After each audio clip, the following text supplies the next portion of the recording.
Alors aujourd'hui, je suis avec Biba Pedron, appelée aussi la Connection Queen aux États-Unis. Il vient d'où ce surnom? En fait, c'est des clients qui, au bout d'un certain temps, m'ont appelé comme ça parce que j'organisais des networking, mais j'allais vraiment au-delà de ça et j'étais toujours en train de connecter les gens. Donc, ils savaient que s'ils avaient besoin d'un contact quelconque, ils pouvaient simplement m'appeler. Surnom que j'ai détesté au départ parce D'accord. que c'était un peu la mode. Il y avait The Easing Queen, il y avait The Cold Calling Queen. C'était un petit peu la mode des queens. Et je dis, moi, je ne me ressens pas queen du tout. Et puis, et c'est un de mes coachs qui m'a dit, ouais, mais si tout le monde le dit, c'est qu'il y a quelque chose d'important. Et du coup, à cette époque-là, j'ai changé tout mon branding pour tout passer sur The Connection Queen. Donc, c'est resté pendant un certain temps. Donc, ça colle un peu à la peau. Je le laisse dans ma biographie, effectivement, mais je ne m'en sers plus véritablement. Mhm. Ouais, je pense que ça faisait partie un peu de ta personnalité, d'avoir un certain don de connecter les gens et ça ressortait comme ça. Oui, voilà, et c'est les gens qui me l'ont fait remarquer parce que je me rendais même pas compte. Parce qu'effectivement, tous les networking aux États-Unis, les gens, voilà, on arrive dans une salle, chacun se débrouille. Mais moi, je faisais mes événements un peu différemment de ça. Mhm. Donc, les gens ont vu qu'en dehors de venir à mes événements, je connectais également les gens. Donc, ça voulait dire, voilà, j'étais un peu la référence si on cherchait un contact. Voilà. Top. En tout cas, je suis vraiment très ravi de t'avoir en interview aujourd'hui. Merci beaucoup pour avoir pris du temps. Tu es à Miami, c'est ça? Alors là, non, là, je suis en Normandie. Normandie, C'est ah, d'accord. le C'est un peu plus soleil, proche. c'est pas le même. Il y a Miami, c'est marqué derrière. Mais vu la situation, comme les États-Unis ont fermé les frontières vers l'Europe jusqu'à la fin de l'année, D'accord. donc je suis en Normandie jusqu'à la fin de l'année, à moins que ça change. Vu la situation en ce moment et les cas de coronavirus qui augmentent aux États-Unis, je crois que Mhm. je suis pas prête de rentrer chez moi. Mais c'est pas grave, D'accord. on s'adapte partout où on est. Donc j'ai un Mhm. deuxième chez moi en Normandie, donc pour moi ça va. Super. En tout cas, pour toi qui nous regarde, ben, je te présente Biba Pedron. Tu es business et mindset coach, expert marketing. Tu es aussi auteur de plusieurs livres que tu as écrits en anglais et en français, également speaker. Et tu aides les coachs thérapeutes à développer leur business grâce au marketing. Il y a des stratégies qui sont online et offline, c'est ça? Et avec ces stratégies vraiment efficaces, ben, tu les aides à attirer des clients, à obtenir des chiffres d'affaires de 6 chiffres et plus, et ainsi avoir le business qui rêve. C'est bien ça. C'est ça. Et c'est pas Ok, que les coachs et les thérapeutes. C'est en fait, c'est essentiellement des solo-entrepreneurs, mais c'est toute personne qui vend son expertise. d'accord. Ah. Donc, j'ai aussi par exemple, hier, j'ai fait une journée VIP avec quelqu'un qui est pharmacienne. Elle est pharmacienne et formatrice, mais qui est Mm. pharmacienne. J'ai eu des gens qui ont eu des magasins. J'ai eu une cliente qui avait une boutique de bonbons. J'en ai d'autres qui faisaient des cupcakes, des choses comme ça. Donc, c'est vraiment toute personne qui a une expertise et qui veut la développer. D'accord. Tu as créé aussi le sommet et la journée Succès de femmes. Tu organises régulièrement des masterminds, des séminaires. Et avec le temps, bah, tu as reçu plusieurs nominations, comme celle de faire partie des 14 femmes les plus influentes sur le net dans le sud de la Floride en 2014. Ce qui Du m'avait coup, beaucoup surpris d'ailleurs, mais quand on nous offre un award, on le prend, on mais le prend. ça m'avait beaucoup surpris. Du coup, ce qui est intéressant, en dehors du marketing pur et dur dont tu maîtrises toutes les ficelles, c'est vraiment ta personnalité et puis cette forte conviction que tu as de pouvoir réussir tout ce que tu entreprends. Est-ce que c'est vraiment quelque chose qui est inné chez toi, un peu comme Obélix qui est tombé dans la marmite, la potion magique quand il était petit, ou bien c'est quelque chose vraiment que tu travailles, que tu entretiens ce mindset?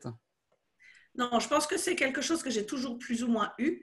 Et je pense aussi que c'est ça qui m'a peut-être poussée vers les États-Unis, mon rêve d'aller m'installer aux États-Unis, parce que depuis toute petite, j'ai toujours dit que j'irais aux États-Unis. Donc, bien évidemment, tout le monde m'a dit pardon, que ce n'était pas possible et que j'y arriverais jamais. Et je n'ai jamais compris. On m'a toujours demandé pourquoi les États-Unis. J'ai jamais pu l'expliquer particulièrement, mais c'est vrai que quand je suis arrivée, je me suis dit là, je commence à comprendre parce que j'ai l'impression que mon esprit il est plus formaté ici qu'en France. Donc ça devait être probablement, et depuis toute petite, quand on me dit non, ça me booste. Donc si on me dit non, tu peux pas le faire, je dis ben, attends, tu vas voir.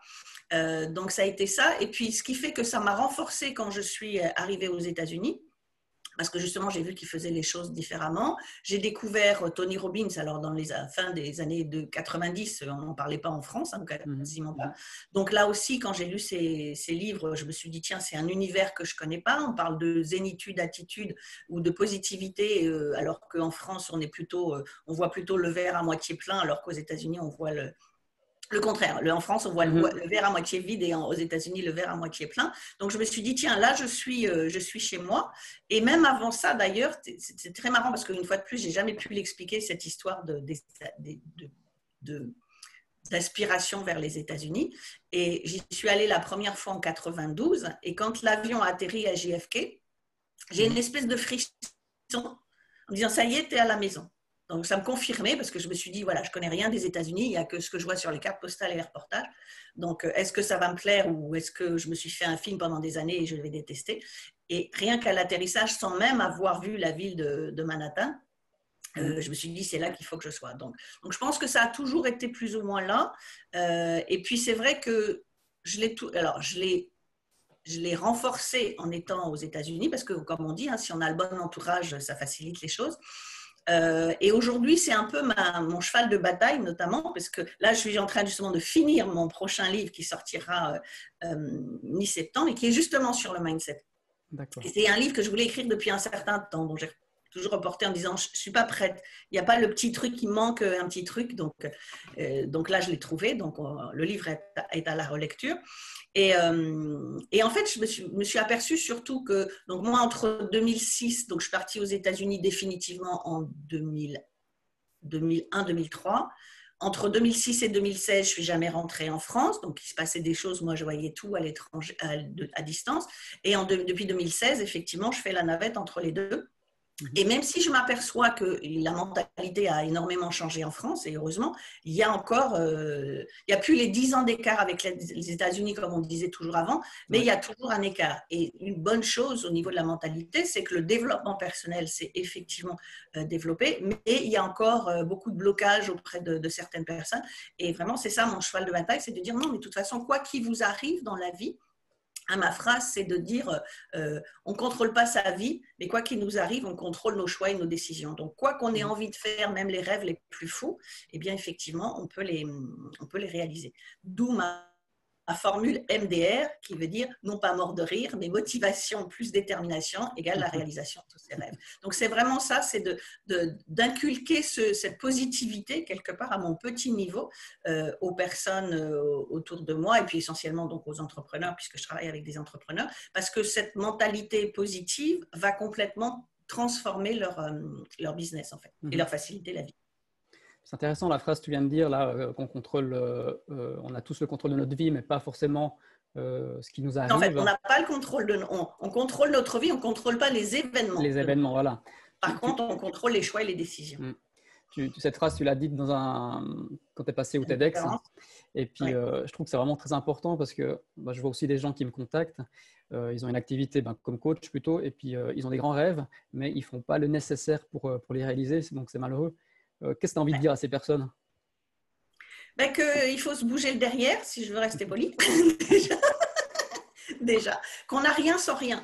C'est-à-dire que les gens, en fait, ils regardent les autres, les modèles, en se disant, les autres, ils sont là, moi, je veux être là. Par contre, ils ne regardent pas toute la galère et toutes les montagnes russes par lesquelles les gens sont passés. C'est aussi le but de mon livre. Je mentionne notamment des parcours de personnes qui sont très célèbres, mais on ne parle que de leur célébrité, on ne parle pas de ce qui s'est passé avant.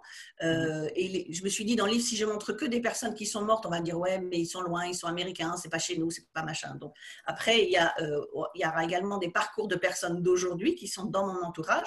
Et ça permet aussi de voir qu'il y a des gens qui sont comme moi, en fait, qui ont cette positivité, quoi qu'il leur arrive.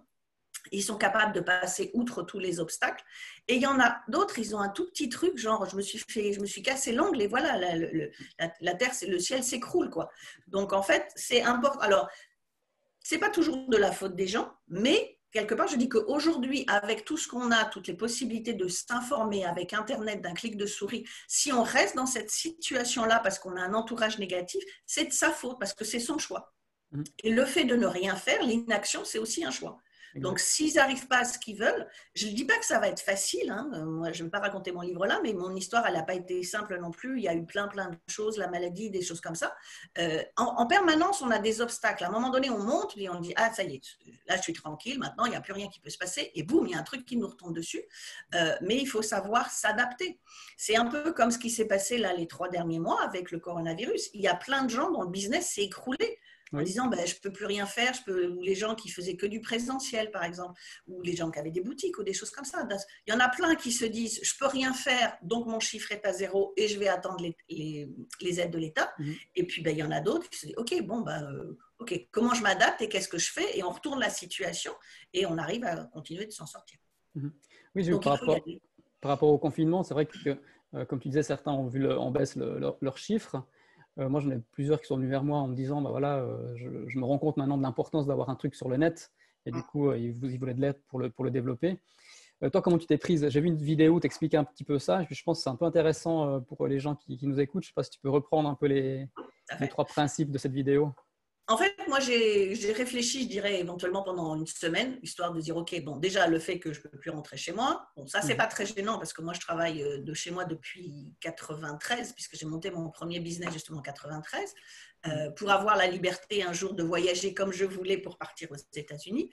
Donc, depuis, je travaille. Donc, moi, le télétravail, c'est depuis 93. Alors, ça me fait rire, depuis 3 mois, tout le monde parle du télétravail, de la visioconférence, comme si c'était quelque chose de nouveau. Ou des gens qui stressent parce qu'ils doivent faire du télétravail. Je dis, moi, je fais ça depuis 93, heureusement que je ne stresse pas parce que sinon, on ne s'en sort pas. Donc, je me suis dit, OK, qu'est-ce que je fais? Comment je réagis à ça? Mhm. Et puis, ben, moi aussi, j'ai des coachs, parce que je ne travaille jamais sans des coachs, parce qu'on a toujours besoin de ceux qui sont au-dessus de nous. Et puis, sur Facebook, j'ai vu un de mes coachs, j'ai vu comment il adaptait ses services. Et en l'occurrence, lui, il vend 50 000 $ 1 heure de coaching et il a proposé à 5 000 $.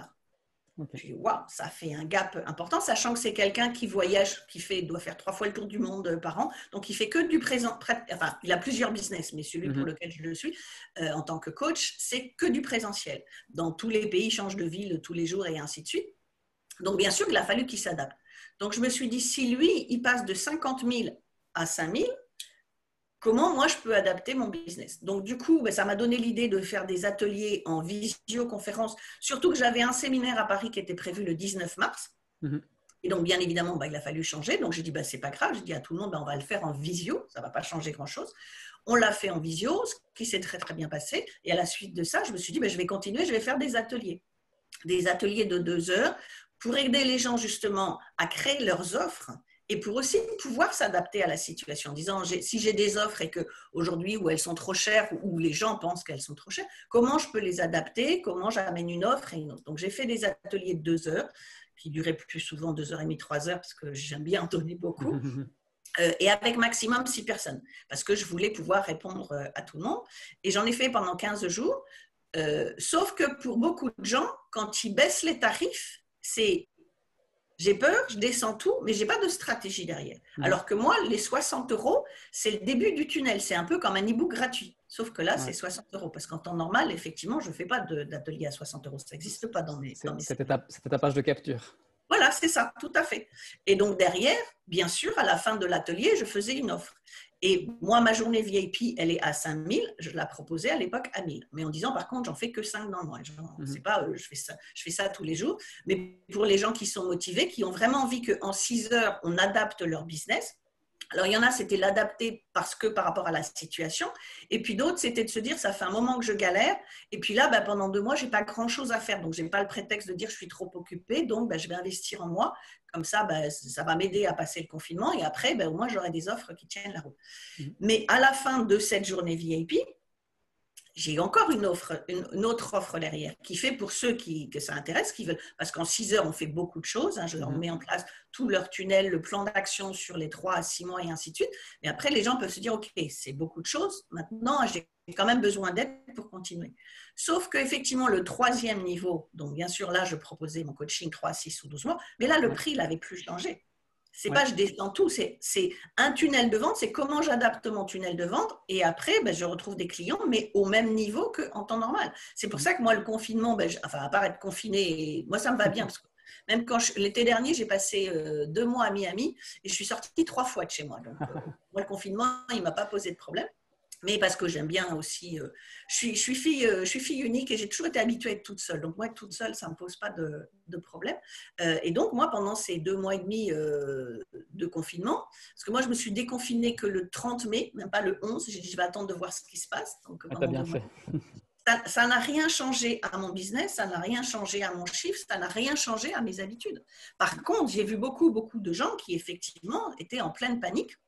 Parce que j'ai vu pareil sur les réseaux sociaux, plein de gens de faire plein de choses gratuites, de faire des interviews à n'en plus finir, sans appel à l'action, sans rien à la fin. C'est des gens qui ont passé beaucoup de temps mais qui ne savent pas monétiser. Donc, faire des interviews, c'est bien. Mais si derrière, on ne sait pas les monétiser, ça ne va servir à rien. Donc, il y en a certains que je connais, je leur ai fait des alertes en disant attention, parce que là, c'est bien votre truc, mais en soi, dans votre business, réfléchissez à ce que ça vous apporte.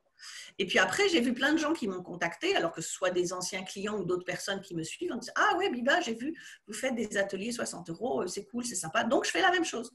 Ok, pas de problème, parce que j'enseigne aux gens ce que je fais. Donc, mais sans savoir ce qu'il y a derrière, quoi. Ouais. Et voilà, c'est ça le problème. C'est que quand je leur ai demandé, ok, qu'est-ce que vous voulez à la fin de l'atelier? Et il y en a beaucoup. Ah ben rien, pourquoi fallait vendre quelque chose? Oui, parce que ce n'est pas avec les 60 € que vous gagnez de l'argent. C'est comme quand on fait un événement en présentiel. Le prix qu'on demande pour l'entrée du séminaire, ce n'est pas avec ça qu'on gagne de l'argent. Ça paye juste les frais de l'événement. C'est avec ce qu'on vend derrière. Mais il y a beaucoup de gens qui oublient. Et j'ai même des clients qui, pourtant, je leur dis, je leur répète, il faut un certain temps pour que ce soit un réflexe, parce qu'une fois sur deux, c'est « Ah, zut, j'ai encore oublié. Je savais qu'il fallait que je le fasse. » Donc, il faut que ça devienne un peu systématique.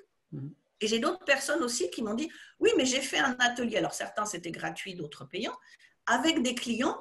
Donc, puisqu'ils sont déjà clients, je ne peux pas leur revendre quelque chose.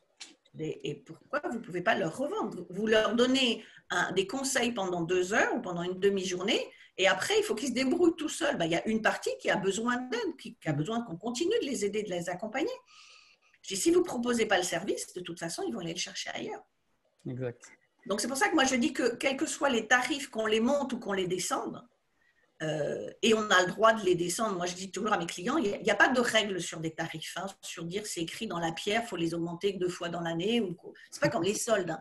Donc, moi, il m'est arrivé d'augmenter mes tarifs 4 fois dans le mois, parce qu'un matin, je me lève en me disant, wow, vu les résultats d'un tel, sincèrement, ce que je vends, voilà, ça vaut le coup quand même. Donc, on les augmente quand on veut, on est seul maître. Et si on les descend, il n'y a aucun problème de les descendre, parce qu'il y a une offre, Black Friday, c'est l'été, c'est la fête des mères, c'est tout ce qu'on veut. Mais il faut savoir quelle est sa stratégie derrière. Ce n'est pas juste je baisse les prix pour baisser les prix, ou je baisse les prix parce que les gens n'achètent pas, donc ils pensent que c'est le prix, donc ils vont baisser. Et ils se rendent compte que quand ils baissent, ben, ils ne vendent pas plus. Exact. C'est un peu l'art d'être entrepreneur, c'est vraiment de savoir rebondir, quoi. Et voilà, il y a eu le confinement, toi, tu as créé cette stratégie. C'est un peu comme un tunnel de vente, mais que tu as fait en présentiel, avec les différents upsells à la suite, c'est ça? Et qui se fait en visio, et ça passe très bien en visio aussi, puisque le dernier événement que j'ai fait en présentiel, c'était, je crois, le 9 ou le 10 mars, quelque chose comme ça, puis après, tout s'est arrêté. Donc, tout s'est arrêté au niveau présentiel, mais rien ne s'est arrêté. Tout ce qui était prévu en présentiel, je l'ai passé en visioconférence. Donc, ça n'a absolument rien changé. Ouais.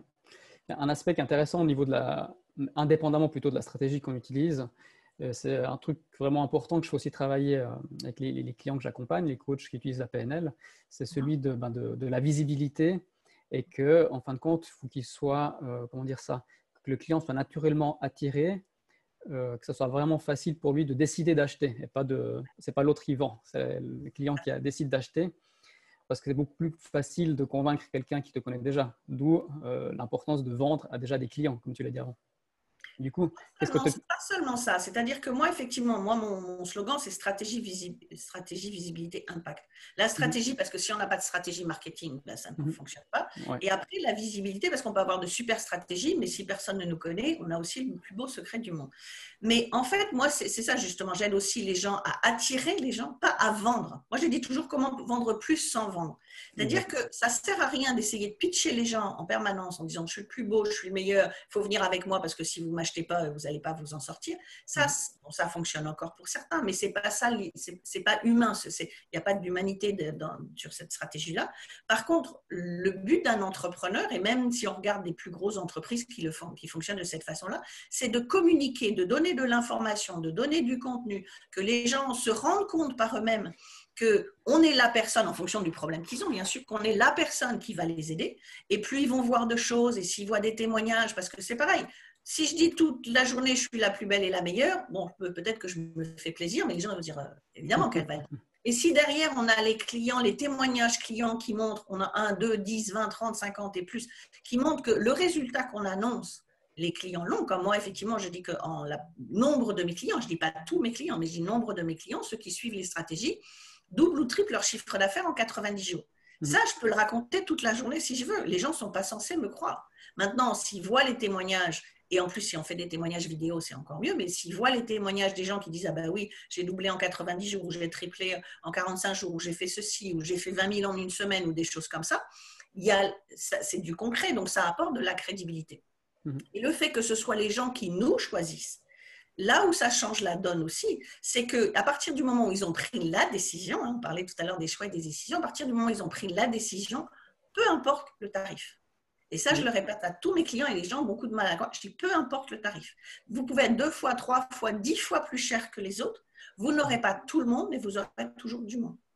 Quand je parlais de mon coach américain qui vend son heure 50 000, il vend sa journée VIP à $1 million. Il a du monde à $1 million, mais il n'a pas tout le monde, bien évidemment. Donc, c'est pour ça que la décision de s'investir, quand les gens nous ont choisis et qu'ils savent qu'on est la bonne personne pour eux, j'ai l'exemple de l'été dernier d'une cliente qui vendait des services à 450 avant qu'on commence le coaching. C'était 450 €. Tout le monde lui dit « Ah, c'est génial, mais c'est trop cher. » Donc, elle aide les femmes par rapport à la confiance en soi et des choses comme ça. On travaille ensemble pendant 3 mois. Au bout du 2e mois, je lui transforme toutes ses offres en 3 000 et 5 100 parce qu'elle avait voulu le 100. Je ne sais pas pourquoi, mais elle le sentait comme ça. Donc, c'était 5 100. Et à partir du moment où on a mis les offres en place, genre 15 jours plus tard, elle vend. La première offre qu'elle a vendue, c'est une à 5 100.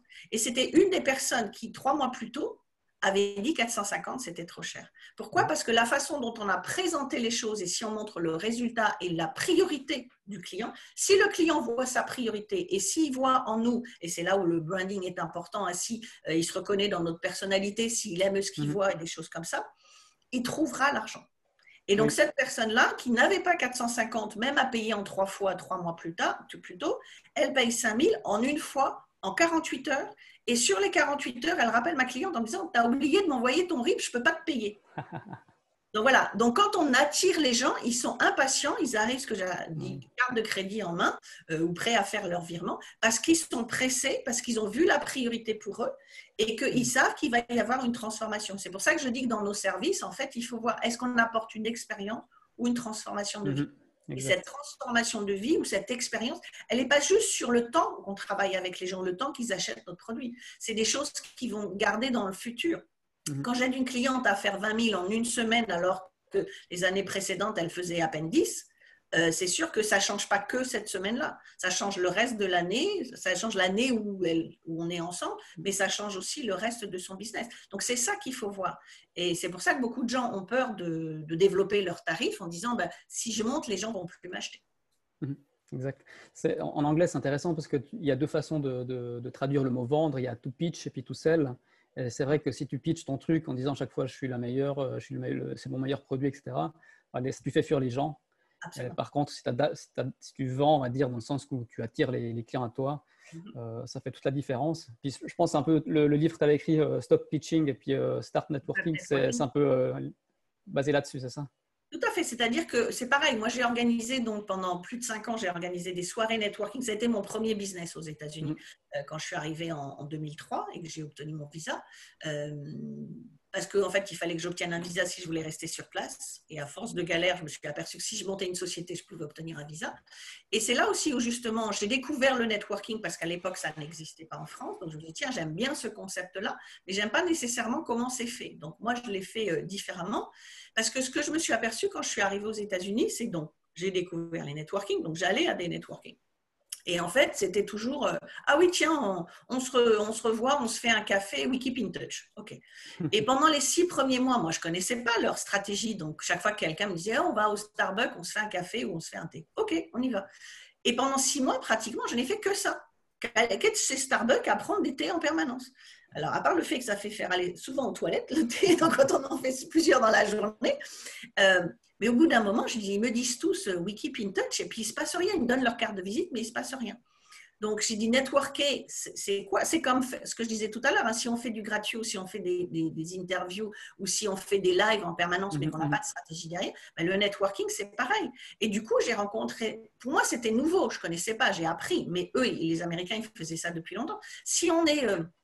et j'en ai rencontré plein, des gens qui faisaient 4 networking par semaine et qui décrochaient jamais de clients. Donc, ils allaient au networking, après, ils se faisaient un café au Starbucks et puis ça s'arrêtait là. Ils n'avaient pas de stratégie derrière. Voilà. Donc, ça ne sert à rien de faire du networking pour essayer de pitcher son produit, dire voilà, ben, vous êtes la bonne personne. Des gens qui nous rencontrent, ils disent oui, vous êtes la bonne personne, ça va être votre produit. L'histoire que je raconte toujours, enfin, ce qui n'est pas de moi, mais que je l'avais entendu, mais qui marque les esprits, c'est de dire vous êtes dans la rue. Quelqu'un vous prend par la main, vous ne le connaissez pas, il vous attrape par la main et il vous emmène au coffre de sa voiture. Donc déjà, il y a un peu de réticence. Il ouvre le coffre, il a un super truc robot, aspirateur, ce que vous voulez, en disant ça, il faut l'acheter, c'est le truc meilleur. Si tu n'as pas ça, ou si vous n'avez pas ça, voilà, vous n'avez pas de vie. Ben, les gens ne se rendent pas compte que quand ils font du networking, c'est exactement ça ce qu'ils font. Cette image, elle paraît grotesque quand on la raconte comme ça, mais en fait, ce que font les gens, c'est qu'ils vont à un networking pour vendre. Alors qu'on est censé aller à un networking pour développer sa visibilité, pour que les gens apprennent à nous connaître, mais certainement pas de vente. La partie vente, elle doit venir après, parce que justement, on a une stratégie de suivi derrière. Exact. Ouais, c'est tout ce travail de te faire connaître et puis que les gens, ben, ils apprécient ton travail, ils voient que tu peux les aider à apporter de la valeur dans leur transformation et ils vont venir naturellement à toi, quoi. Puis comme tu dis avant, ben, après les prix, ils vont les accepter facilement. Absolument. Exact. Tu as vu quoi comme différence quand tu étais aux États-Unis par rapport à la France? Le truc qui t'a un peu marqué? Peut-être au niveau des échecs hein, en France ou aux États-Unis, l'échec n'est pas perçu la même chose? Ouais. Alors, la première chose qui m'avait choquée quand je suis allée en vacances la première fois en 92, c'est qu'effectivement, donc eux, ils networkent facilement, ils parlent facilement aux gens dans les bars et ainsi de suite, et qu'en genre 10 minutes, on connaît leur vie. On a l'impression qu'on se connaît depuis toujours, on a une relation, on se connaît depuis toujours. Et là, c'est pareil. C'est ça qui m'avait choqué le plus au départ. Ils me donnent tous leur carte de visite, donc j'avais donné la mienne en échange, mais personne ne rappelait jamais, que ce soit dans le milieu business ou hors business. Et je me dis, mais ça sert à quoi? Donc en fait, c'est très superficiel comme relation. C'est, on se rencontre, on devient amis d'abord, ça c'est pas compliqué. Au bout de 5 minutes, les gens nous présentent comme des amis. Amis nous, je ne sais pas, mais donc c'est très superficiel. C'est sur le moment. Ils vivent l'instant sur le moment. Après, on peut ne plus se revoir pendant des mois, des années, et le jour où on se revoit, on a laissé un peu là où on était, comme si on se connaissait. Alors qu'en France, c'est différent parce que pour être amis, c'est pour ça que c'est très difficile de se faire des vrais amis aux États-Unis. Parce qu'en France, on a besoin de se connaître et de se voir un certain nombre de fois, et ainsi de suite. Donc ça a été la première chose. Et puis après, effectivement, cette histoire de mindset que j'ai appris, que j'ai lu dans les livres et de Tony Robbins, c'est après que j'ai vu en vrai, c'est qu'effectivement, un échec, c'est pas un échec. À chaque fois, on nous dit aux États-Unis, un échec, c'est une leçon. Et c'est un passage obligé, donc on va se faire plusieurs leçons pour arriver à l'échec. Alors qu'en France, on fait un truc, on rate, on fait un deuxième, un troisième, on est devenu un loser, c'est plus la peine, quoi. Il n'y a plus personne qui nous fait confiance, il suffit de voir les entreprises qui font faillite et les banques, elles ne suivent plus derrière, ben c'est la même chose. Alors qu'aux États-Unis, ce n'est pas du tout dans ce sens-là. Et c'est pour ça que on nous raconte des histoires en permanence de ces gens qui sont devenus, comme les histoires que je raconte dans mon livre, des gens qui sont devenus très connus, qu'on connaît encore aujourd'hui, même s'ils sont morts depuis des années, et on nous raconte l'histoire en disant ben, il ne s'est pas arrêté la première fois, la deuxième fois, la troisième fois ou ce genre de choses. C'est des gens pour qui l'impossible n'est pas impossible. En fait, l'impossible est possible, quelle que soit la situation. Moi, je dis toujours, quand on a quelque chose dans nos tripes, si vraiment on sait ce qu'on veut, il n'y a aucun obstacle qui va nous arrêter. On peut en avoir 1, 2, 3, 10, 100, il n'y a rien, je sais ce que je veux, je sais ce que je veux. Et j'ai eu la même chose par rapport, je parlais de mon visa tout à l'heure. Il m'a fallu quand même en 2 ans rencontrer 6 avocats, sachant que les 5 premiers m'ont dit que je n'aurais jamais de visa. Vu ma situation, je n'avais pas assez d'argent, je n'avais pas assez de ceci, je n'avais pas assez de cela. Il y en a un qui m'a demandé $1 million, enfin qui me disait qu'il fallait que j'investisse $1 million. Le deuxième, c'était 500 000, l'autre 100 000, c'était bien, on descendait. L'autre me dit, il faut faire un mariage blanc. L'autre me dit, de toute façon, votre business, il est trop petit, il n'y en aura jamais. Donc, en soi, c'est des professionnels, c'est eux qui savent. Donc, que mon entourage me dise, tu n'y arriveras jamais, ok, mais que 5 avocats d'immigration me disent, jamais, jamais vous n'aurez votre visa, en soi, j'aurais dû les écouter. Oui. Mais je me suis dit, ben, je vais continuer, ça me prendra le temps que ça me prendra. Bon, heureusement, ça n'a pris 2 ans. Et quand j'ai vu le 6e, ben, c'était le bon qui m'a dit, je ne sais pas ce qu'on vous a raconté. Vous n'avez certainement pas besoin d'$1 million, même pas plus de 100 000. Surtout pas de vous marier, de faire un mariage blanc. Il vous dit, vous vous mariez si vous avez envie de vous marier, mais vous n'avez pas besoin d'un mariage blanc.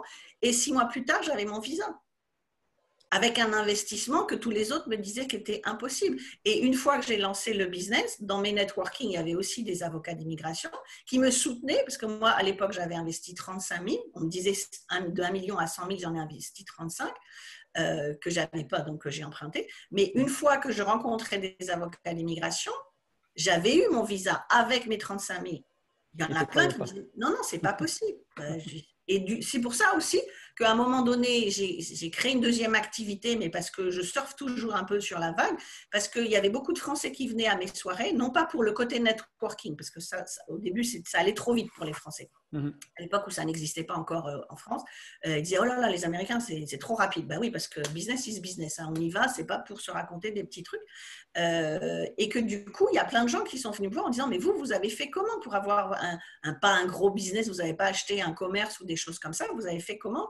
Et donc, je me suis dit, au bout d'un moment, ben, il y a de la demande. Donc, je vois que les gens galèrent comme moi, j'ai galéré. Donc, ben, j'ai monté une société de consulting où je me suis associée avec un comptable, avec mon avocat d'immigration, alors que tous les autres disaient que ce n'était pas possible.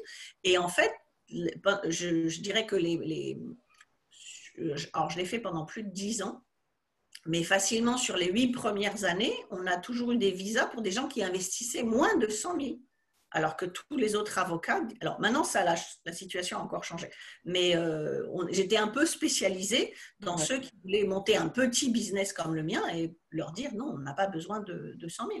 Donc, si on veut, on peut. Voilà. Il ne faut juste pas s'arrêter au non. Et même si on a 100 noms, ben, on ne s'arrête pas, on attend le oui. Ouais. Là, tu as ton nouveau livre qui parle du mindset.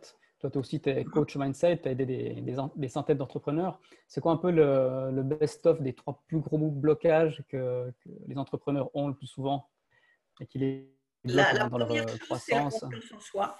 D'abord, ils n'ont pas confiance en eux et ils n'ont pas nécessairement confiance dans leur expertise. C'est-à-dire que eux-mêmes, c'est-à-dire si on brade ses tarifs, on ne peut pas être un expert. Et si on ne se considère pas soi-même au fond de soi comme un expert, parce qu'on est convaincu des résultats qu'on amène aux autres, comment les autres peuvent nous voir comme un expert? Parce qu'on va montrer une image qui fait « je ne suis peut-être pas sûr de moi, c'est ce prix-là, mais si vous voulez négocier, il y a de la place pour négocier. » Donc déjà, c'est la confiance en soi. Cette fameuse confiance en soi qui va et les croyances, les limitations par rapport à l'argent, qui va justement les empêcher de mettre le tarif qu'il faut. Et puis, tout ça, c'est une question d'état d'esprit, en fait. Si on a un état d'esprit, une fois de plus, on voit le verre à moitié vide, on ne peut pas se développer. Donc, c'est pour ça que, en fait, alors maintenant, officiellement, j'annonce Mindset Coach, mais c'est vrai que pendant très longtemps, je l'amenais à mes clients sans en parler, parce que tant qu'en France, le mindset, les gens… Moi, je me souviens en 2015, quand le film Le Secret est sorti. Alors, ça a fait un tabac aux États-Unis, c'est arrivé après en France, mais quand j'en parlais à des clients français, on me prenait pour une extraterrestre. Donc, au bout d'un moment, j'ai dit, je ne vais juste plus en parler, je vais garder ça pour moi, je fais ce que j'ai à faire et ainsi de suite. Et puis après, j'ai vu que les choses ont changé. Donc, les mentalités changent, mais effectivement, il faut avoir… Donc, les gens viennent vers moi, on dit toujours, il faut vendre ce que les gens veulent, et une fois qu'ils sont clients, on leur donne ce dont ils ont besoin. C'est complètement vrai parce que moi, si je m'annonce juste mindset coach, les gens n'achètent. J'ai fait une formation sur le mindset parce que j'ai vu effectivement que ça posait un problème pour beaucoup. Mais ce n'est pas celle que je vends le plus parce que les gens ne vont pas me dire « moi, j'ai besoin d'un meilleur mindset » parce qu'ils ne savent pas qu'ils n'ont pas le bon mindset. Donc, ce n'est pas ça qui va les attirer, ce n'est pas leur priorité du coup. Mais toutes les personnes que j'ai coachées en accompagnement individuel, c'est d'abord, on parle mindset même s'ils ne s'en rendent pas complètement compte, on fait du mindset d'abord. Et grâce à leur nouveau mindset, ils vont pouvoir, effectivement, moi j'ai des clients, je leur fais doubler, tripler leurs tarifs dans les 2-3 premières sessions, rajouter un 0, comme avec l'autre cliente que j'expliquais tout à l'heure, je l'ai fait avec plein d'autres. Donc pour ça, il faut être déjà préparé.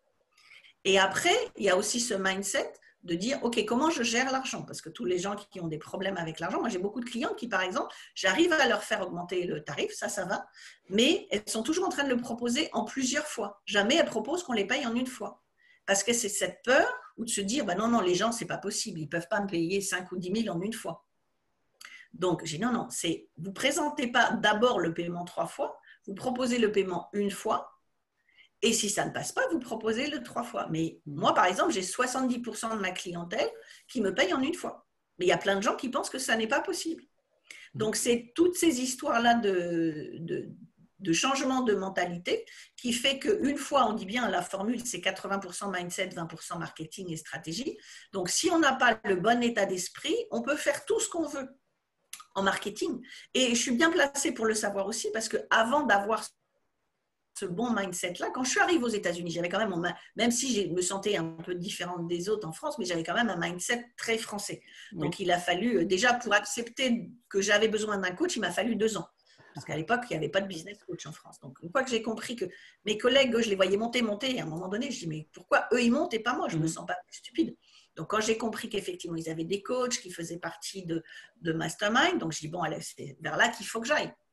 Sauf qu'avec ma mentalité d'argent française, quand j'ai commencé à voir les prix des masterminds et des coachs, je me suis dit, ben non, c'est pas possible parce qu'on est à 10 000 et plus et c'est juste, je ne vais jamais avoir l'argent. Donc, j'ai encore attendu jusqu'au jour où je me dis, bon, allez, maintenant, ça suffit, il faut jouer dans la cour des grands parce que les autres, ils continuent de monter et eux, ils font des bons et moi, je fais des sauts de puce. Donc, à un moment donné, effectivement, je me suis dit, là, je vais investir. Et quand j'ai investi beaucoup plus, ben, j'ai vu également mes résultats. Donc, c'est toutes ces choses-là qui font que les gens… Et donc, avant d'en être là, ben, j'avais aussi ce mindset de dire, je vais vendre petit, je vais faire petit, je vais investir petit. Et ben, si on fait que du petit, ben, on a du petit. Et en plus, c'est marrant parce que ce mot de petit… alors, je ne sais pas si c'était déjà comme ça en France avant, mais quand je suis rentrée en 2016, je me suis aperçue qu'en France, tout le monde mettait petit partout. Vous voulez une petite baguette, hein? Je suis allée un jour sur un marché. Vous voulez un petit porte-monnaie, madame? Je dis pourquoi petit? Il ne peut pas être gros, mon porte-monnaie. Dans les publicités, c'est une petite voiture, c'est une petite ceci, petite ça. Le mot petit revient tout le temps. Et il y a, alors je ne sais plus, je crois que c'est pour une publicité de voiture, il me semble, je ne sais plus laquelle, mais ils ont intégré ça dans la vidéo en disant oui, en France, quand on dit c'est petit, ça veut dire que c'est mignon. Mais c'est important de savoir ce qu'on dit. Parce que si j'ai un petit porte-monnaie, si j'ai beaucoup d'argent, je fais comment pour mettre beaucoup d'argent dans un petit porte-monnaie? Donc ça, au niveau du mental, c'est super important aussi. Donc c'est ça en fait que j'amène en fait le mindset pour que les gens puissent transformer leur marketing et leur business. Oui, ce blocage sur l'argent, je le retrouve vraiment souvent. Puis ce que je dis, c'est de jamais présumer en fait des finances des gens avec qui on parle. Parce que si elles sont vraiment dans la haine, comme on dit, puis que moi j'ai la solution, elles vont trouver le moyen de payer. Et d'ailleurs, et souvent, c'est ce que je dis aux gens. J'ai même eu encore une session stratégique cette semaine. Je dis, vous me dites, les gens vous savez qu'ils ne peuvent pas vous payer plus. Est-ce que vous avez demandé? Est-ce que vous avez déjà testé? Ou est-ce que vous partez du principe qu'ils n'ont pas d'argent? Ou que c'est des gens qui n'ont pas d'argent? Non, c'est vrai que je ne leur ai jamais demandé. Mais je dis, tant que vous n'avez pas demandé, que vous n'avez pas essayé, il ne faut jamais supposer, jamais. J'ai une de mes clientes qui m'expliquait qu'avant qu'on commence le coaching, elle avait fait une session découverte à une de ses clientes et elle lui avait proposé son programme qui était, je crois, dans les 2000 et quelque chose comme ça. Et la personne lui dit, ouais, non, mais j'aimerais bien, mais c'est trop cher. Donc, elles ne vont pas. Et puis, genre 3-4 mois plus tard, elle la recontacte et tout. Et puis, elle dit, alors, comment ça va? Est-ce que vous avez toujours besoin d'aide par rapport à ce qu'on s'était parlé? L'autre dit, ah non, non, ouais, c'est super, c'est génial. J'ai pris un coach. Alors déjà, quand on entend dire j'ai pris un coach, c'est qu'on a raté l'avant déjà. Et la personne lui dit, ouais, j'ai trouvé un coaching à 9 000 €. Donc, à 2 000, elle n'avait pas l'argent, pareil, mais à 9 000, elle l'a trouvé.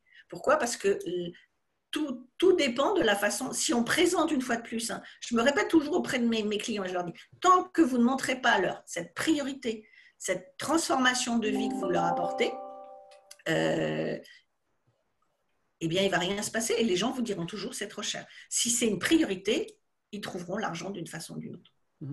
Moi, ce que je fais souvent, c'est de poser la question, qu'est-ce que ça vaut pour toi cette transformation ou qu'est-ce que ça vaut pour toi d'atteindre cet objectif?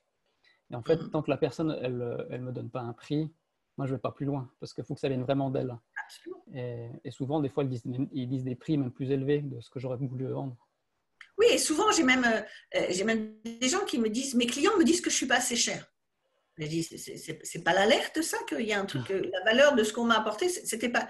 Je dis, ça ne vous fait pas réfléchir qu'il faut aller plus cher? De toute façon, moi, ma règle, c'est simple. Hein, je dis toujours, si vous vendez, s'il n'y a pas d'objection sur vos tarifs, vos services, c'est que vous ne vendez pas assez cher. C'est que les autres voient votre valeur, mais vous ne voyez pas votre valeur. Donc, effectivement, si les gens disent oui facilement, ça, c'est le baromètre pour dire je suis pas assez cher parce que vraiment, j'apporte beaucoup plus. Mais pareil, il faut que les gens aient suffisamment confiance en eux pour être convaincus que ce qu'ils apportent. Parce que moi, j'ai des gens qui me disent « Ouais, mais j'aide les gens, mais je ne sais pas si je les aide vraiment. » Alors, je leur dis « Ok, donnez-moi des exemples de ce qui s'est passé. » Et quand je mets le caca, le lait dans le caca, si je puis dire, en disant « Là, vous avez transformé la vie de cette femme. Ça a quoi comme prix pour cette femme ?» Ah ben oui, effectivement. Bon ben voilà. Même le prix qu'on propose, même si on est à, même mon coach là qui vend sa journée à 1 million de dollars la journée, parce qu'il le propose à des entreprises, mais pour eux, ce 1 million de dollars, il va se transformer peut-être en 10 millions en 2-3 mois. Donc sur le reste de leur vie, c'est quoi ce 1 million de dollars? Parce que et c'est pour ça que souvent je donne des exemples assez élevés pour un peu, pas choquer les gens, mais pour les faire réagir. En disant, vous êtes à 500 € et vous me dites, ou à 45 € de l'heure et vous me dites, non, les gens ne paieront pas plus. Regardez, il y en a d'autres qui vendent beaucoup, beaucoup plus cher. Et là, d'un seul coup, c'est… Et donc, mais alors, et c'est valable dans tous les niveaux, parce que celui qui va acheter la journée à 1 million de dollars, effectivement, c'est comme quelqu'un qui dépenserait 1 000 € dans une autre situation. Donc, il faut tout mettre. Mais le mental, là aussi, le mindset, c'est le même. Et c'est pour ça que le mindset, on n'a jamais fini non plus, parce qu'au fur et à mesure où on avance dans son business, ben déjà, pour continuer d'augmenter son tarif, il faut être prêt parce qu'il y a des moments où on se bloque tout seul. Moi, je sais que quand j'ai voulu passer mon programme à 10 000, mon programme de coaching, j'ai attendu pendant 1 an parce que ma croyance, c'était en France, les gens ne sont pas prêts. Aux États-Unis, pas de problème parce que moi, j'avais déjà payé plus de 30 000 $ à l'année pour des coachings ou des masterminds, mais j'étais convaincue, je me suis convaincue que les Français ne pourraient pas passer à 10 000, que ce n'était pas dans les mentalités. Et puis, j'ai vu 2-3 collègues slash concurrents, peu importe, et là, je dis, ah ben si eux, ils sont passés, c'est que ça y est, c'est que le truc, il est débouché. Alors, bien sûr, on n'aura pas tout le monde à 10 000, comme moi, mes tarifs, ça monte jusqu'à 20 000 et plus. Tout le monde n'achète pas mon coaching à 20 000. Mais il y en a qui l'achètent. Alors que si je ne l'avais pas, et je me souviens même d'un client qui avait pris un coaching 6 mois, qui m'a dit, OK, bon, je fais une pause, le temps de tout remettre en place, et qui devait revenir quelques temps plus tard. Et puis, bon, et je l'ai revu dans un événement, en fait, donc je l'ai vu en présentiel. Et il me dit, ah tiens, maintenant je travaille avec un tel. Alors là, c'est pareil, c'est de se dire, bon, OK, qu'est-ce que j'ai fait qui n'allait pas pour qu'il soit parti avec quelqu'un d'autre? Et qui me dit, en fait, j'ai horreur des gens qui m'envoient des emails tous les jours. Mais par contre, cette personne-là, effectivement, il me dit, au moment où j'étais prête à revenir avec toi, j'ai vu un de ces webinaires. Je me suis inscrite au webinaire, j'ai bien aimé aussi, mais bon, voilà, il ne sentait pas trop la différence entre les deux. Il dit, je ne supporte pas de recevoir un email tous les jours. Elle m'a envoyé un email tous les jours. J'ai acheté chez elle. Elle est beaucoup plus chère que toi. Donc, mais la technique de l'email par jour, elle fonctionne vraiment bien parce que justement, tu rentres dans le quotidien des gens. Et puis, en fait, ce que les gens ne comprennent pas, c'est que si tu parles toujours de leurs problèmes, ils auront envie d'en savoir plus. Ça marche vraiment bien comme technique. Tu as des stratégies particulières que tu fais mettre à tes clients pour qu'ils développent leur business? Tu as ta méthode STAR. Moi, par exemple, je n'utilise pas du tout de publicité, webinaire. J'ai une stratégie vraiment simple qui permet d'atteindre facilement les 50 000 et les 100 000 par année. Toi, est-ce que tu as aussi une stratégie pour commencer, puis une stratégie ensuite pour scaler le business ou bien? Alors, ce que me disent mes clients, donc je pense que ça doit être vrai à force qu'on me le dise, c'est que beaucoup de coachs disent, voilà, c'est la stratégie. Il faut utiliser cette stratégie-là. Si vous n'utilisez pas celle-là, vous n'allez pas vous en sortir. Moi, je ne fonctionne pas du tout comme ça parce que des stratégies, il y en a des quantités. Oui. Sauf que si on impose une stratégie à quelqu'un, si on impose à quelqu'un de faire des webinaires, si elle ne supporte pas de faire des webinaires, elle va se planter tout le temps, elle n'aura pas de résultat. Donc, ça ne sert à rien. Exact. Donc, moi, je vais travailler beaucoup plus en fonction de sa personnalité, de ses objectifs, de sa cible et trouver là où les 2-3 stratégies qui lui conviennent parce qu'il faut que ça devienne du fun. Si le marketing c'est une corvée, il ne se passera rien et c'est pour ça que beaucoup de personnes n'ont pas de résultats parce que c'est une corvée, donc ils ne le font pas avec passion, donc évidemment ça transparaît et ils ne vendent pas. Maintenant, si on a un truc, on dit ouais c'est super et quelque part on s'amuse en le faisant, obligatoirement, on ne va pas avoir le même résultat. Donc, je n'ai pas une stratégie particulière que je vais donner à tout le monde. J'ai plusieurs stratégies, j'ai une trousse à outils, en fait, avec différentes stratégies. Et en fonction de beaucoup de la personnalité, des gens. Et là, par exemple, j'ai une autre de mes clientes qui m'expliquait qu'elle a eu plusieurs coachs avant qui l'obligeaient à dire il faut faire comme ça, comme ça, comme ça, ce qui ne lui allait pas du tout. Et depuis le début, alors, c'est une cliente, c'est un peu un électron libre, donc c'est pas évident à la cadrer. Mais à un moment donné, je lui dis non, mais reste toi-même. Là, tu fais des trucs, je vois, c'est pas, voilà, ça le fait pas. Ou là, faut rester soi-même. Tant qu'on reste authentique, il n'y aura aucun problème. Par contre, ce qui est sûr, c'est que c'est pas je ne fais rien et puis je rouspète parce que j'ai pas assez de clients. C'est il faut quand même que je fasse des choses, que je trouve la stratégie. Moi, j'ai des clients qui n'aiment absolument pas être sur Internet. Je dis OK, on va trouver d'autres stratégies parce que c'est pas je veux pas être sur Internet et je fais rien. C'est je trouve autre chose qui me convient, sachant que il faut être conscient que s'il y a des stratégies qu'on n'utilise pas, on est conscient qu'on va perdre de l'argent. Par exemple, moi, j'ai horreur du téléphone, de décrocher mon téléphone. J'ai une société de télémarketing en France pendant 7 ans, donc je passais 6 à 7 heures par jour. Je ne supporte plus de décrocher le téléphone. Donc, je ne décroche pas pour relancer. Je vais plutôt relancer par email ou des choses comme ça. Et je sais pertinemment, et j'ai une de mes coachs que j'ai payé 50 000 $ pour ça, hein, donc je le sais, qui me l'a répété, le fait de ne pas décrocher le téléphone me fait perdre de l'argent. Mais je suis OK avec ça parce que mon business, il est ce que je souhaite en fait. Et tant que ça ne retire pas le niveau de business que moi je veux, parce que j'ai trouvé d'autres stratégies, oui, je pourrais probablement multiplier par 1 ou 1,5 ou 2, rien qu'en décrochant le téléphone. Mais moi, j'ai trouvé ma balance de vie entre ma vie et mon business. Je sais ce que je veux. Je sais que parce que je ne décroche pas le téléphone, peut-être je pourrais faire 20 000 de plus par mois ou beaucoup plus par mois. Mais je suis OK avec ça. Tant qu'on sait pourquoi on fait les choses et qu'on les fait pour une raison, c'est comme quand on baisse ses tarifs, si on les fait pour une raison spécifique et qu'on connaît cette raison, il n'y a pas de raison. Alors après, bien sûr, entre aller de 0 à 10 000, de 10 000 ou à 100 000 et après passer des 100 000, c'est sûr que c'est… Mais en soi, ce n'est même pas une question de stratégie. C'est toujours une question de mindset. Parce qu'au fur et à mesure où on avance, on est obligé d'avoir son mindset qui se développe aussi. Parce que si on est arrivé aux 100 000 et qu'on reste à un mindset de 100 000, on n'ira jamais au-dessus. Ce n'est pas possible. Ce sera aussi compliqué que d'aller de 0 à 100 000. Et je me souviens, il y a une histoire que j'avais entendue il y a des années aux États-Unis. C'était Victor Hansen, qui est un auteur et un coach aussi aux États-Unis, qui avait une conversation avec Tony Robbins en disant « Mais comment ça se fait que toi, tu gagnes toujours plus que moi ?» Il dit « Quand je fais ça, 1 million, t'en fais 10. Quand j'en fais 10, t'en es déjà à 20 et des choses comme ça. » Et Tony Robbins lui a dit tout simplement parce que quand t'en fais 5, tu t'entoures de gens qui en font 5. Donc, vous êtes tous au plafond. Il dit, moi, quand j'en fais 5, je m'entoure de gens qui sont à 25. Alors, c'était peut-être pas ces chiffres-là, mais peu importe. C'est toujours avoir des gens au-dessus de nous, en plus des gens qui vont nous soutenir, qui vont nous encourager, pas des gens qui vont nous dire non, non, mais c'est pas possible. Donc, comment on fait? Et c'est pour ça que mon livre explique comment on vire toutes ces personnes négatives et cette influence négative. Et comment, à chaque fois qu'on monte d'un cran dans son business ou dans sa vie, eh bien, on a besoin aussi de s'entourer de nouvelles personnes. Donc, on n'a jamais fini d'apprendre au niveau marketing, on n'a jamais fini d'apprendre au niveau mindset. Et je ne pense pas que, parce que j'ai travaillé avec quand même beaucoup de coachs, il n'y ait pas une stratégie spécifique qui fonctionne mieux que toutes les autres. Chacun a la stratégie qui lui convient. Donc, c'est pour ça que les coachs sont spécialisés souvent sur une stratégie plus particulière. Et après, c'est aux personnes de s'accaparer la stratégie qui leur convient. Par contre, une fois de plus, c'est ce que je dis à tout le monde, si vous ne voulez pas faire ça, OK, on va trouver autre chose, mais il faut faire quelque chose. C'est pas ça, j'en veux pas, du coup, je ne fais rien. Parce que là, du coup, il ne se passe rien.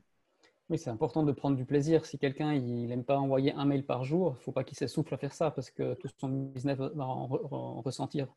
Il n'aura pas de résultat. Maintenant que ton business il tourne déjà depuis des années, tu es arrivé à un certain niveau, c'est quoi pour toi la suite? Quelle est ta vision à 12 mois ou à plus? Qu'est-ce que tu envisages de faire? Des investissements ou… Alors, ça, les investissements immobiliers, j'ai déjà commencé il y a déjà un moment. Oui, en Amérique, les investissements seraient très présents, quoi.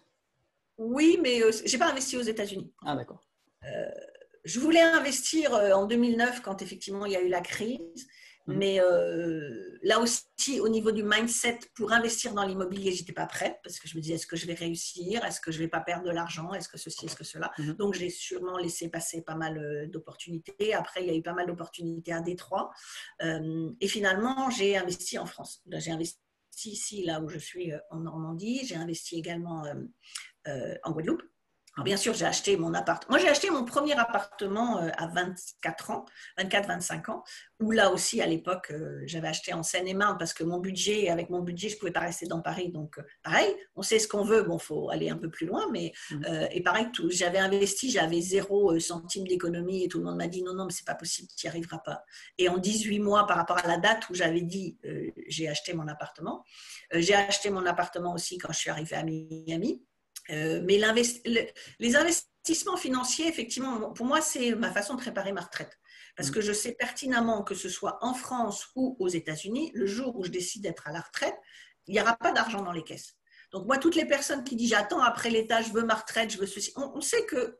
Alors, moi, je vais avoir 58 ans, donc c'est encore pire pour ceux qui sont plus jeunes. Quand je vais être à la retraite, et je n'ai pas l'intention d'être à la retraite à 62 ans en plus, mais le modèle américain, moi j'ai des amis aux États-Unis qui bossent encore à 80 ans, mais parce qu'elles le veulent, pas parce qu'elles sont obligées. Alors il y en a qui sont obligées. Hein.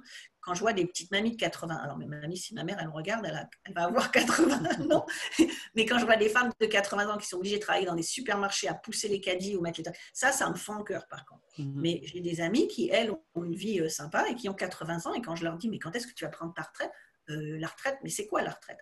Donc, je ne sais pas dans combien de temps je la reprendrai, mais ce qui est sûr, c'est que le jour où je vais m'arrêter, il n'y aura pas d'argent dans les caisses, ni aux États-Unis, ni en France, pour me payer une retraite.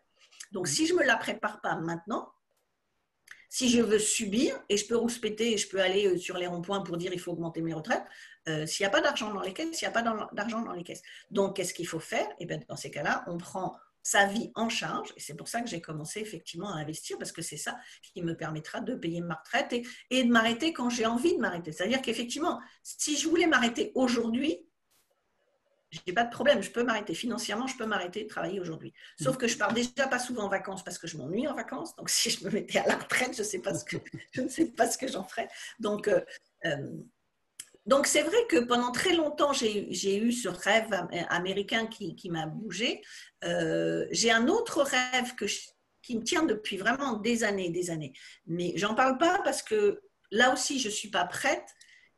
Et c'est un truc tellement énorme que je ne sais pas par quel bout le prendre. Alors, bon, comme je dis à mes clients, hein, je dis, vous voyez l'éléphant, bah, vous commencez par des petits bouts. Donc, ça aussi, c'est quelque chose. Mais je pense que c'est quelque chose que je ferai une fois que je ne serai plus dans le coach ou quoi que ce soit. C'est une autre chose. Ce sera une autre étape de ma vie. Et ça fait déjà des années que j'en parle, mais même bien avant de partir aux États-Unis. Et ça, ce sera dans une deuxième chose.